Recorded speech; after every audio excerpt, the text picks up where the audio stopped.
morning. It's time to start tackling this front portico porch.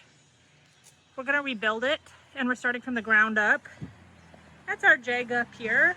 It's failed because they never put the gutters in correctly. So Steve has propped up the porch with our old lolly columns that we were using to jack up the house, and now he's going to attempt to remove the brick pier so that we can rebuild it. All right, bud, let's see what you got. All right, so at first I was going to chip away at these bricks, and I figured we'd chip from you know, so the bottom all the way up. But then I realized how this is constructed. If you will, watch this. See that?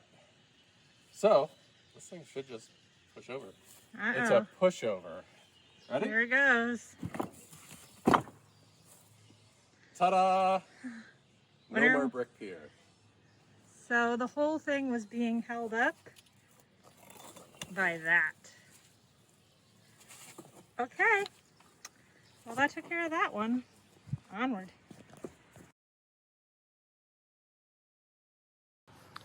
So you saw me take down that brick pier, but what you didn't see was the brick underneath it. It was basically sand. Less the brick and more the mortar. We just turned to sand. So the whole thing was house built on sand. Ooh, reference. All right, so what were these old brick piers built on?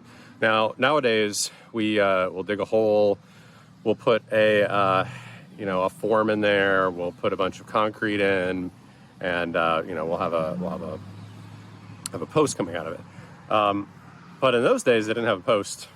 They didn't have a post going through the middle of the brick. It was just a solid column of brick. If you look here, the middle of the brick column had more brick in it.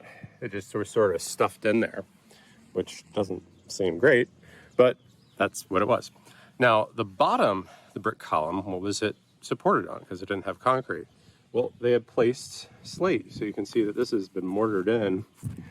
And you can see here, these slate base stones, the base of this column. It's pretty cool. So I'm gonna try to get these out, see if I can use them for anything.